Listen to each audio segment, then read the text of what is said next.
une ambiance complètement différente puisqu'on va s'intéresser à Sasaki Tomiyano qui sort du coup voilà chez Akata. C'est le petit titre on va dire feel good et mignon que il faut découvrir si jamais vous avez envie de lire un titre pour passer un bon moment et pas forcément dans un truc niais en plus car on pourrait se dire C'est le ah mais truc ça a gay, l'air c'est ça pardon j'ai pas entendu comment C'est l'IA, c'est ça écoute le truc c'est que J'en ai vaguement entendu parler. en fait je sais même plus est-ce que c'est édité dans un magazine Boys Love en vrai je sais plus. Il Attends, me semble que non. Je Non, crois que non, Il hein. semble que non. Mais Tanja nous le confirmera, voilà, non. Voilà, donc en fait on pourrait pas vraiment appeler ça un boys love car en plus il n'a pas les tropes du boys love Du coup, tel tu en qu'on... parleras dans le BL Friendly, je te prie, et pas dans le... Mais en fait je voulais en parler parce que justement s'il y a des gens qui se disent le boys love me semble un univers extrêmement confidentiel et hermétique, je ne comprends pas ce que c'est, en vrai lisez Sasaki Tomiyano, il y a énormément d'éléments d'explication puisqu'en fait on va suivre dans cette histoire un fan de boys love. Alors les filles qui sont fans de boys love au Japon on les appelle les fujoshi et les hommes on les appelle les fudanshi. Il y a juste le Jo et le Dan qui changent, hein, c'est le caractère homme et femme. Et du coup, en fait, on a affaire à un Fudanshi, c'est Miyano, qui est le petit brun. Et donc, en fait, lui, il va être un petit peu notre expert qui va expliquer tout plein de termes à justement Sasaki Senpai, qui du coup, lui, connaît pas du tout l'univers du boys love et qui va faire une petite plongée intéressante dans cet univers-là. Parce que, oui, il n'est pas catégorisé boys love de par sa prépublication, mais il va quand même raconter l'histoire de ces deux garçons qui sont au lycée et Sasaki, donc le senpai aux cheveux roux, on va dire, lui en fait il va doucement, très très doucement développer des sentiments pour son camarade d'école et essayer de comprendre, voilà, de comprendre ce qu'il ressent. Et en fait le truc qui est amusant c'est qu'on va parler beaucoup de boys love tout le long de...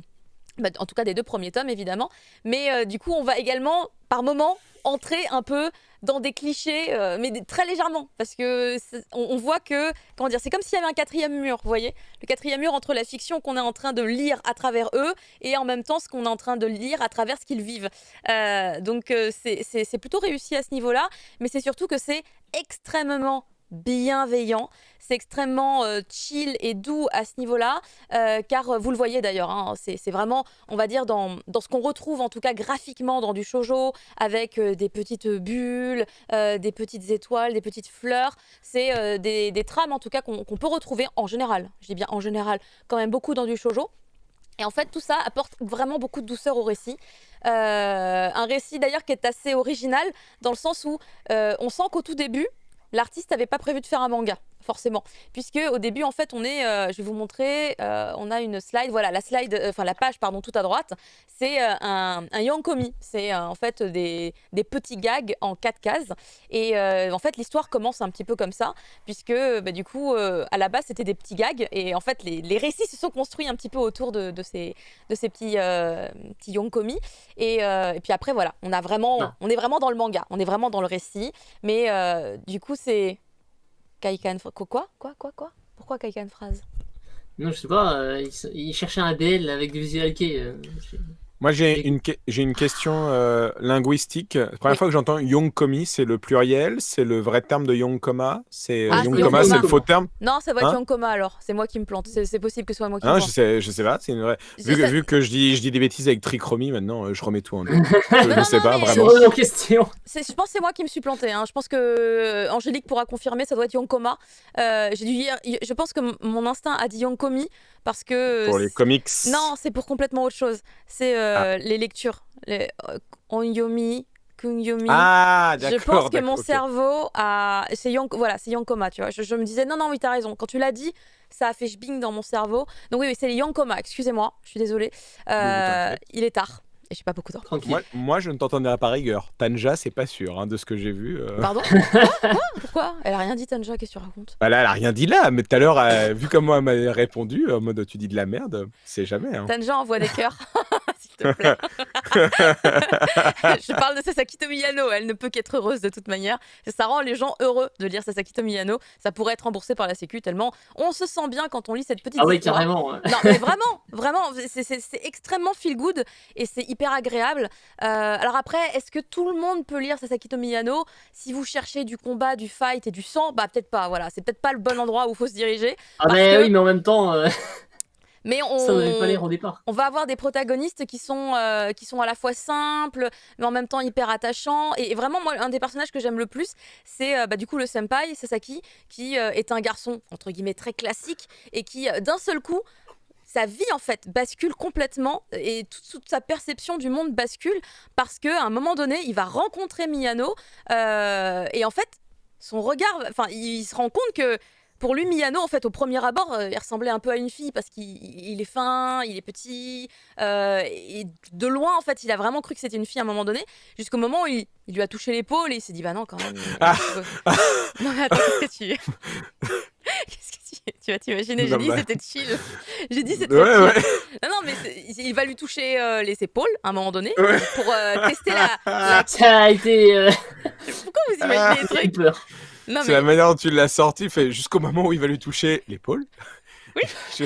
J'ai vraiment cru. Il lui attrape les épaules et il a un long moment de réflexion en lui tenant les épaules comme ça, tu vois, où il se dit c'est vraiment un gars. C'est vraiment un gars. Ouais. Et là, il se rend compte que peut-être qu'il est vraiment en train de tomber amoureux d'un garçon, que c'est étrange pour lui parce que c'est pas un truc auquel il aurait pensé genre à un moment donné. Mais cette rencontre avec Miyano le fait se remettre en question.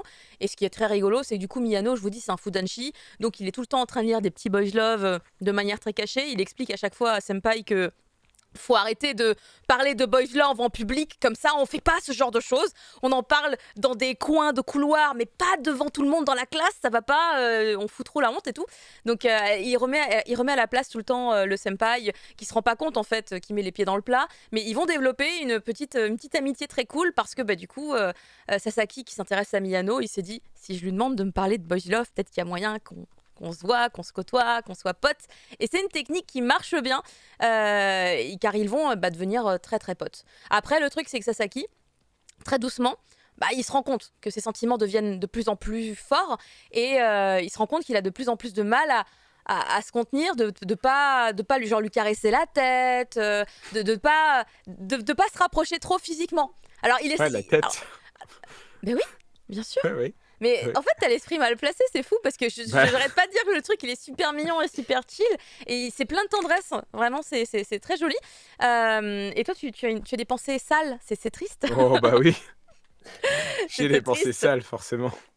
Alors, il y a Angélique qui dit « On parle beaucoup d'EBL, mais les questionnements de Miyano sur son orientation sexuelle sont très intéressants pour les adolescents qui sont en quête d'eux-mêmes aussi. » Voilà, et c'est ça que je trouvais intéressant. Au début, je trouvais que ça faisait vraiment pendant masculin de BL métamorphose, en fait, avec cette découverte du BL par quelqu'un. Alors, il y a eu la blague qui a été faite dans le Bel Café hier. Sauf que bon, la belle métamorphose, la mamie et la jeune fille n'ont pas de relation, mais c'est juste des copines pour de vrai. Là, c'est un peu différent puisqu'un des protagonistes, au final, effectivement, va vraiment tomber amoureux de l'autre. Et son but, ça va être de rester très bienveillant globalement et donc d'essayer de se contenir et peut-être après, se déclarer. En tout cas, voilà, réfléchir à comment peut évoluer leur relation. La mamie ne touche pas les épaules pour le coup. Bad stref, merci. C'est exactement ce que je pensais. Je me suis dit, si je le dis, Caro, elle va me frapper. Elle va me frapper, c'est un peu loin. Merci. Là, tu peux rien faire, Caro. C'est Bad stref qui l'a fait. C'est bon. Et il te donne de l'argent. Tu peux pas le frapper. Je lisais Wonky Wonka, excusez-moi. Je lisais Wonky Wonka parce qu'apparemment, il y a eu un chute. Je pourrais le ressortir à tout instant. Attention, Thunder. Mais donc voilà, c'est un titre qui est encore actuellement en cours de publication au Japon, où on ne suit pas d'ailleurs que Sasaki et Miyano. On va suivre également d'autres camarades de classe, comme par exemple un pote dans la classe de Miyano qui est un peu, alors pas un otaku vraiment, mais genre il a un peu une tête d'otaku, il a des lunettes et tout, et genre il a une petite amie, et sa petite amie elle est Fujoshi, genre elle est hyper fan de Boys Love, et du coup à chaque fois que le gars il voit Sasaki et Miyano ensemble, Il envoie des textos à sa meuf à base de « je crois que là, il l'a regardé intensément et il a failli lui caresser les cheveux ». C'est vraiment, il lui envoie genre des trucs comme ça. Et le truc qui est rigolo, c'est que en tant que lectrice de Boys Love, moi ça me fait marrer. Et Miyano est également friand du même genre de délire. C'est-à-dire qu'il a un camarade dans le BDE, là, dans le bureau des élèves, qui est le président du BDE. Voilà, le président du BDE avec qui il s'entend vachement bien. Et le président du BDE, il a un colocataire dans sa chambre d'étudiant. Et à chaque fois, il lui pose des questions dessus, il lui dit « Tu peux pas me faire rêver un peu ? Ton colocataire, il se passe des trucs avec lui ?» Il fait « Mais arrête, ça va pas et tout, c'est juste un pote qui fait du basketball, je sais pas quoi, machin. » Il dit « Ah, trop bien, merci pour les infos. » Et après, il se fait ses petites fantaisies, c'est très rigolo. Parce que je me reconnais un peu dans cette manière de fonctionner, même si moi, je ne transpose pas trop dans la réalité. C'est pas mon délire à moi, mais je comprends la manière de réagir de Miyano. Donc, on va les suivre comme ça, dans leur petit quotidien. Voilà, c'est pas un Mono no Aware, mais on est sur une belle tranche de vie qui se déroule tranquillement et on suit avec attention à chaque nouvelle page les aventures de Sasaki et de Miyano et on encourage du fond du cœur à chaque fois Sasaki, on est là, tu vas y arriver Sasaki, tu vas réussir à faire passer tes sentiments, ça va bien se passer, ça va être cool. Mais attention, c'est un titre qui prend son temps. Donc si vous aimez les titres qui vont un peu plus vite, vous allez peut-être vous sentir un peu frustré, mais voilà, c'est un titre globalement qui est fait pour être très doux, et je pense qu'une des raisons qui font qu'il n'est pas catégorisé Boys Love, c'est que vraiment, scénaristiquement parlant, il ne suit pas du tout, on va dire, les scénarios classiques du genre, et du coup, c'est un côté hyper rafraîchissant de lire ce type d'histoire, car c'est pas pour rien qu'il est classé plutôt shoujo, c'est qu'on va être vraiment sur une réflexion vraiment beaucoup plus terre à terre et réelle que sur une réelle fantasy, fiction, fantasme quoi. On n'est pas dessus. De toute façon, encore une fois, les termes que ce soit boys love, shonen, seinen, shoujo, c'est pas des genres, c'est des classifications éditoriales. Donc comme tu dis, là le truc c'est que oui, boys love sont des couples homosexuels masculin, mais totalement fantasmé.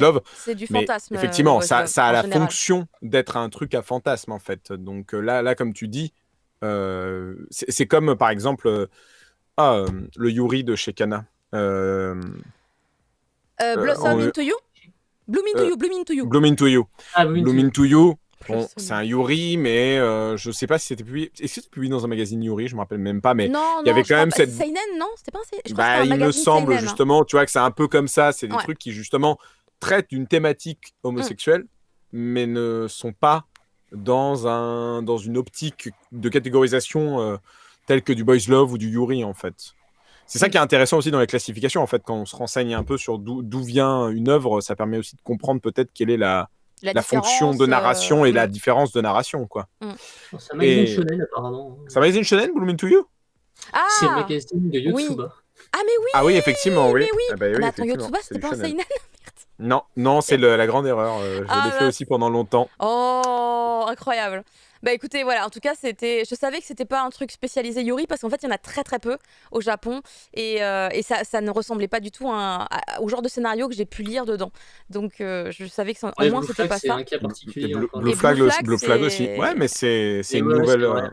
Mais c'est intéressant, tu vois, c'est des trucs qui montrent que ce genre de thématique n'est plus réservé qu'à une catégorisation de fangirl ou de fanboy qui veulent fantasmer ce genre de récit. Mais Blue Flag, pour moi, c'est beaucoup plus fort dans le sens où, justement, comme il est classé shonen, il est peut-être un peu là où on l'attend, entre guillemets, pas, alors qu'en fait, dans ma tête, ça s'y prête totalement, puisque ça s'adresse justement à ce public-là, c'est-à-dire les adolescents, et c'est là pour leur apporter plein de réponses à potentiellement des questions qu'ils n'arriveraient pas à poser à des gens.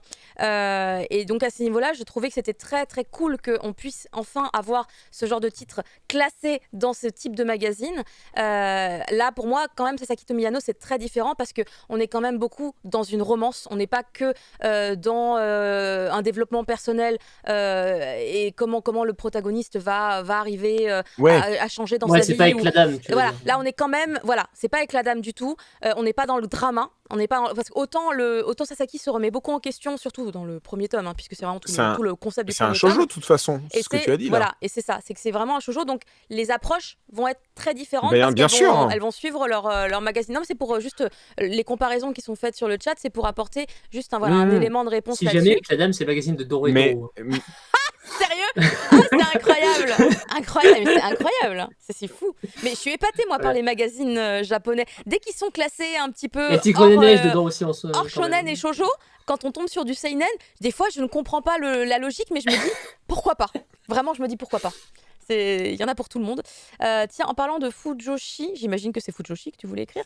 Et Non, autre, on a toujours Genshiken, aucune à mon nouvelle. avis, c'est décédé depuis belle Mais il n'y aura pas lurette. de Alors- suite à Genshiken, ça a bidé à l'époque. Moi, on À m'a moins que dit qu'il y aura Kurokawa pas. se Non, dise un jour, il y aura pas, il y oh, aura pas, il vas-y, y aura on pas. relance, vas-y, c'est la fête. J'ai on déjà, est- j'ai déjà harcelé l'éditeur. Il n'y aura De pas. toute façon, ils ont plus les droits, il me semble, ils avaient dit il y a Ouais, encore un an, un ouais, truc comme c'est- ça. Donc, C'est vrai, Aller ah, harceler putain. quelqu'un qui a des droits à acheter, genre, je sais pas, Mangetsu. Bah, je sais pas, après, faut voir. C'est particulier, Genshiken, mais c'est un peu la bible de l'otaku d'une époque. Hein, parce que maintenant, ça a Clairement. beaucoup changé. Mais c'était pas terminé, du coup, on avait que la moitié finalement. Du coup. Bah Bah, oui, si, mais on c'est- a eu sorti, Genshiken. Après voilà. Genshiken 2, ça s'est fait après. C'est pas les mêmes histoires, c'est pas exactement les mêmes persos. Mais ça a pas donc, changé de nom au Japon, il me semble. Hein. Si, c'est Genshiken 2. Ah ouais. Genshin Nidaime C'est pas Ouais. Genshiken Nidaime, c'est Nidaime Oui. Genshiken. Nidaime, c'est ça ouais, ouais. Ouais, Ouais. ouais. Enfin, pour Oui, oui. garder le nom totalement Et en japonais. plus, Caro m'a appris dans un Cri du Mochi, en plus, La suite. qu'il y avait une 3e série. Et là, je suis encore plus sur le cul parce que celle-là, je Avec j'aurais vraiment Madara. voulu la lire. Madara Mais oui, qui est non, papa. Putain, la dinguerie. C'est Madara papa. Madarame Ouais, le Madarame, fou. pardon. Madarame. Je l'appelle Madara, je sais pas pourquoi. Il est Madarame. incroyable, Madarame en plus. Comme Bah oui, mais il y a une 3e série Attends, sur lui attends. adulte. Il est papa avec Jacqueline la blonde, j'ai oublié son nom là. Jacqueline J'ai oublié son nom. Non, je te Saki. jure. Saki, voilà, c'est ça. Il se met en couple avec Saki et en fait, ils ont un enfant ensemble. Le chat n'en peut Mais plus. Ah oui. Et pourquoi et moi, je les ai lus en Ah, japonais. Endymion, il est pareil, il y croyait pas. Et je suis allé effectivement checker et effectivement, et c'est incroyable quoi. Je C'est les ai lus incroyable. en japonais parce que c'est pas possible quand j'ai compris. J'ai su ça il y a 2 ans et en fait c'est Ouais. trop drôle parce qu'en fait on est sur la vie de couple de Saki et Ouais. Madarame et genre elle est enceinte de 8 mois, elle en peut plus de sa vie, c'est une baleine échouée sur son canapé. Lui il est en mode petit soin pour sa meuf, tu vois et tout. Et puis à un moment elle lui fait non mais gars là j'aimerais trop qu'on baise et il fait mais ça va pas et tout, t'es enceinte et elle en peut plus tu vois. C'est très rigolo Mais les oui, Endymion, décalages. pleure, parce que moi aussi, je suis trop content. Et surtout, de ce que j'ai vu, en plus de ça, l'auteur est assez malin parce que je crois qu'il ne les nomme pas. Enfin, en tout cas, il fait en sorte de jamais explicitement le dire, mais c'est les mêmes designs, Oui. ils ont les mêmes personnalités. Ils t'expliquent qu'ils sont ensemble depuis la fac. Hein, enfin, En fait, ils ont recontextualisé vraiment Genshiken, mais sans donner les noms des protagonistes. Donc, vraiment, c'est pour dire, on peut partir d'une histoire qui n'a rien à voir. Tu n'as pas lu Genshiken avant, tu peux quand même découvrir cette série que je considère comme non, étant un spin-off. Endymion. Alors peut-être je me trompe, c'est pas Saki. Non, c'est l'héroïne de La blonde. Genshiken. Non, C'est non, moi, je c'est parle la de la blonde. C'est celle par laquelle on rentre dans l'histoire. Mais peut-être je me trompe, mais il me semble que c'est Saki son nom. Celle qui, je me sens que c'est Saki aussi. Celle Bah qui oui. était en couple avec le BG un peu Avec le blond, nonchalant, là. le blond Voilà. cringe. Le blond. Le blond qui donne, de nos jours, lui, il est cancel direct. Il est hein. cancel. Tu te rappelles pas, c'était le pire de tous. Il avait, je sais pas combien de trucs avec plein de pornos, et trucs Moi, ça ultra m'a fait, déviants moi, et ça tout. m'a fait ultra plaisir. En tout cas, il y a quelques années, quand j'ai découvert cette Du suite. coup, ouais, parce que- elle est harcelée un éditeur pour avoir cette série. Moi, du je coup. shippais de Elle est même fou. pas liée. Dans le premier Genshiken, je shippais Madarame et Saki. Mais vraiment. Ah oui, bien sûr. Donc, On se souvient des OAV où il essayait des vêtements, quoi. Ah ouais, incroyable. Alors, Non, mais franchement, il ça me méritait remène. parce que c'était un bon gars. Vraiment, il méritait, c'était un bon gars. Donc voilà, en plus, voilà, il a réussi à devenir papa. Et ce qui est rigolo, c'est qu'il attend une fille. Il attend une fille et genre, il est en mode comment je peux garder ma chambre d'otaku avec mes 40 000 dojinshi et ma fille. En fait, il commence à avoir une espèce de prise de conscience et tout. Oh, mais non, mais ma fille, il faut pas qu'elle découvre ça et tout. Et il se dit, mais il faut que je cache tout. Mais où est-ce que je vais tout cacher? C'est rigolo. C'est rigolo. Donc, on est un peu sorti de Sasakito Miyano, mais concrètement, le point commun avec Genshiken, c'est qu'effectivement, on va rester quand même sur un aspect très otaku, le fait d'être fudanshi. Et Miyano, on n'en est pas un faux. Hein, c'est un vrai fudanshi qui adore raconter vraiment plein de détails, souvent dans les histoires, parler des auteurs. Il parle avec beaucoup de passion. Enfin, on ne peut que se reconnaître dans ses yeux et dans son comportement quand on lit du boys love. Hein, je suis Miyano, littéralement. Je partage avec la même passion quand je parle de certains titres. Et il a bien conscience, par contre, de la société dans laquelle il vit. Et il fait en sorte que le monde ne sache pas trop, quand même, que c'est un fudanshi. Il y a 2-3 potes qui savent un peu. mais pas tout le monde. Et c'est très chill, très bienveillant, je le redis encore une fois. Donc c'est un titre que, en vrai, on peut vraiment mettre dans toutes les mains. Et je pense que c'est peut-être le meilleur titre qui peut vous proposer une approche du milieu du boys love, sans tout à fait en être un, mais quand même, faut pas déconner, ils vont finir ensemble, sinon je suis pas d'accord. Voilà, c'est l'idée. Ah non, je pète, pose des masses comme ça. je pète une table, sinon c'est pas possible qu'ils se mettent pas ensemble. Je pète une table et pas qu'une table. Et il y a un animé. J'imagine Caro qui est là. Je la jette, c'est comme les Japonais et tout là. Il y a l'animé qui était disponible sur Wakanim, mais vu qu'en ce moment il y a la fusion, je sais pas trop chez qui vous pouvez le regarder finalement. Je crois que Wakanim est encore dispo pour l'instant. À terme, vous le mais ça regarderez va chez arriver, Crunchyroll. voilà. À terme, ce sera chez Crunchy, donc voilà, let's go. L'animé est très très bien. À part l'épisode 1, la meuf qui fait chier jusqu'au bout. L'épisode 1, j'ai pas aimé. Mais c'est parce Il que était c'est nul. moi. Non, mais c'est parce qu'il y a le bail des flashbacks. En fait, en gros, le tome 1 est bourré de flashbacks. Sauf que, je vais vous montrer, le tome 1 est très bien fait. L'autrice est une bonne autrice. Regardez. Alors, je vous retrouve les flashbacks. Quand on entre dans un flashback, dans un manga, comment on fait pour comprendre qu'on va dans un flashback? En général, on noircit les entrecases. Eh bien, on fait des petits trucs comme ça. Oui, aussi. Voilà, et D'accord. bah ça, il y en a partout. Il y en a partout. Donc, tu comprends à chaque fois que tu vas dans un flashback. Et bah, dans l'animé, ils se sont dit, on va rien mettre. On va juste enchaîner les plans. Ah ouais, merde. Ah oui, du coup, tu sais pas si c'est le passé, si c'est le futur, Et moi, si j'étais on est dans le perturbée. présent. Alors, il y a un moment, il y a genre, non, il y a deux plans dans l'animé de l'épisode 1. Hein. Deux plans où ils font, tu sais, un espèce de travelling vers le ciel et après ça redescend. Tu fais, ok, là, j'ai saisi. Puis à un moment donné, ils le refont et en fait, il n'y avait pas de flashback. J'ai dit, ah putain, ils m'arnaquent. Et des fois, il y a rien. Et puis après, des fois, il y a des trucs, mais après, il y a rien. J'imagine le réel, je les ai bien feintés là. Et non, mais je suis la seule meuf de la planète qui a été dérangée par ce problème de flashback que j'ai trouvé mal réalisé. Mais du coup, je fais, bah écoutez, je suis unique. Unique dans ma complainte, c'est pas grave. Donc voilà, Sasaki Tomiyano, vraiment très très cool. On enchaîne avec cette fois-ci un univers beaucoup moins accueillant, hein, parce qu'on n'a pas trop envie de se retrouver Hostile là-dedans. même, ton Très univers hostile. impitoyable, tout à fait. Genesis qui sort chez Vega. Ouais, tout à fait.